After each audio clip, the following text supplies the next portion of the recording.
अस्सलाम वालेकुम dear students, welcome to the Base Academy. हमारी आज की इस वीडियो में हम सेकेंड ईयर की बायोलॉजी के चैप्टर नंबर 18 के एमसीक्यूज़ डिस्कस करने जा रहे हैं। तो आइए हम स्टार्ट करते हैं। हमारा फर्स्ट एमसीक्यूज़ है, reproduction is very important to the survival of. Reproduction जो है वो किसकी सर्वाइवल के लिए ज़रूरी है। ऑप्शन ए है स्पीशीज़, ऑप्शन बी है इंडिविजुअल, ऑप्शन सी है पॉपुलेशन, ऑप्शन डी है कम्युनिटी।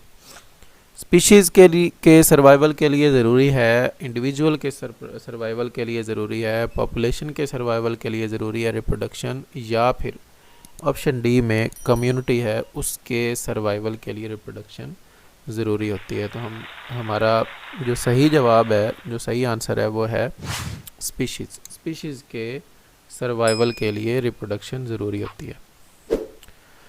नेक्स्ट एमसीक्यूज है, evolution of pollen tube is parallel to the evolution of.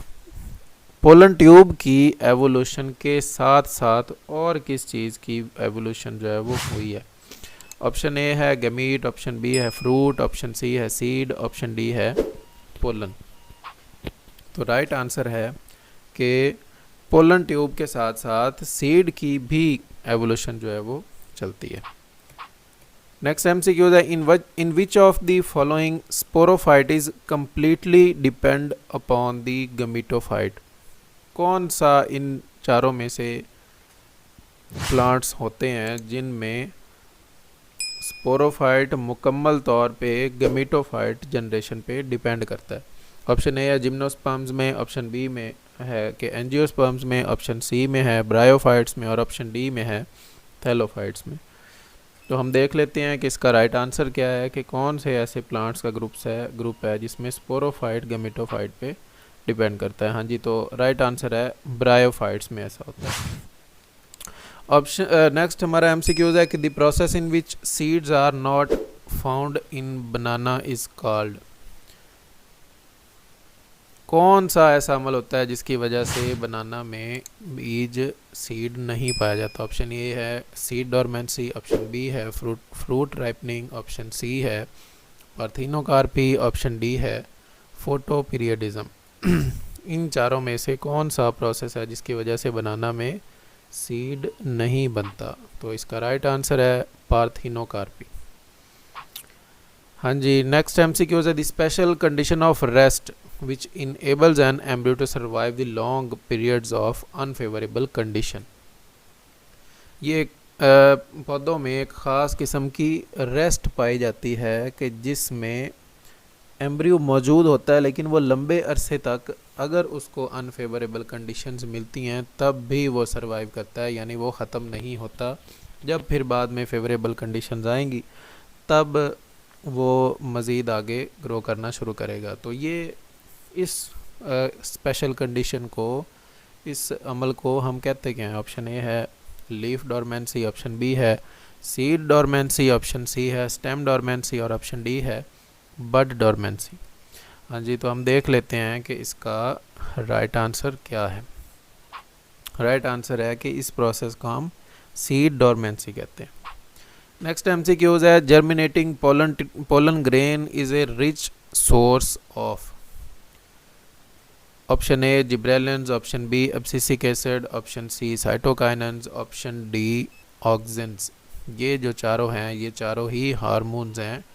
तो ये राइट आंसर इसका है कि ऑक्सिन्स होते हैं। नेक्स्ट एमसीक्यूज है, in honey bee sperm are produced in, या in honey bee sperms are produced by which process. किस सेल डिवीजन की वजह से, किस प्रोसेस से जो है वो हनी बी में स्पर्म्स बनते हैं। ऑप्शन ए है मियोसिस, ऑप्शन बी है mitosis, option C parthenogenesis, option D है एपोमिक्सिस। हाँ जी, तो राइट आंसर इसका है कि माइटोसिस के ज़रिए हनी बी में स्पर्म्स बनते हैं। ऑप्शन नेक्स्ट एमसीक्यूज है हमारा कि रेप्टाइल एंड बर्ड्स आर, जो रेप्टाइल्स हैं और बर्ड्स हैं, परिंदे हैं, ये दोनों क्या होते हैं। ये ओवीपेरस होते हैं, ये विवीपेरस होते हैं, ये विवीपेरिटी इनमें पाई जाती है, या फिर ये ओवीविवीपेरस होते हैं। तो हम देख लेते हैं कि ये दोनों ओवी पैरस होते हैं, यानी ये इनकी फर्टिलाइजेशन इंटरनल होती है, लेकिन ये अंडे देते हैं और फिर एक्सटर्नली इनके जो ऑफस्प्रिंग हैं वो एग्स से हैच आउट बाहर होते हैं, बॉडी के अंदर नहीं होते। नेक्स्ट MCQ है, the hormone responsible for production of sperm cells and male secondary sexual characteristics during puberty is.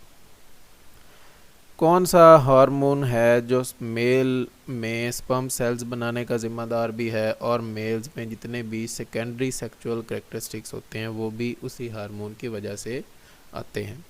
Option A है थायरोक्सिन, ऑप्शन बी है एस्ट्रोजन, ऑप्शन बी सी है प्रोजेस्टेरॉन, ऑप्शन डी है testosterone. Mails में कौन सा hormone पाया जाता है?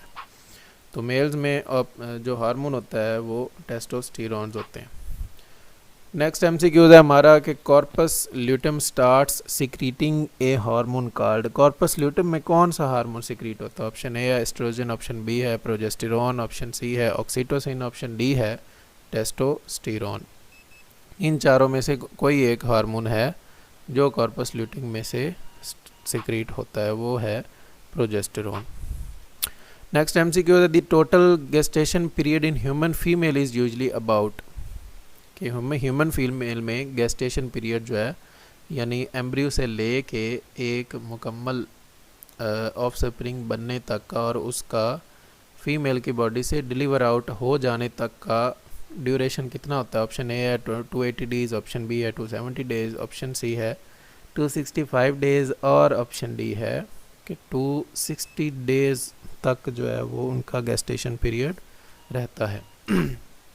तो ऑप्शन जो हमारा ऑप्शन ए था 280 डेज़ जो है वो इसमें इसका राइट आंसर है। तकरीबन 9th मंथ जो है वो भी हम कह सकते हैं।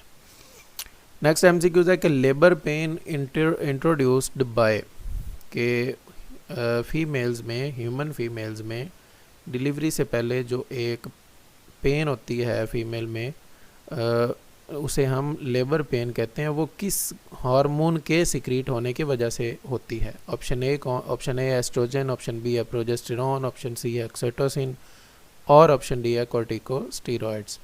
तो इन चारों में से कोई एक हार्मोन लेबर पेन का ज़िम्मेदार है। हम देखते हैं, राइट आंसर है हमारा ऑक्सीटोसिन। ऑक्सीटोसिन की वजह से ह्यूमन फीमेल्स में लेबर पेन जो है वो इंट्रोड्यूस होती है। हाँ जी, तो ये हमारा लास्ट MCQs था। बेहतरीन रिज़ल्ट्स के लिए आप इन MCQs को बार बार जो है वो प्रैक्टिस करते रहें। अगर आपने हमारा चैनल सब्सक्राइब नहीं किया तो उसे सब्सक्राइब कर लें और बेल आइकन को प्रेस कर दें ताकि आइंदा आने वाली वीडियोस के बारे में भी आपको बर वक्त नोटिफिकेशन मिलता रहे। Thank you. अल्लाह हाफिज़।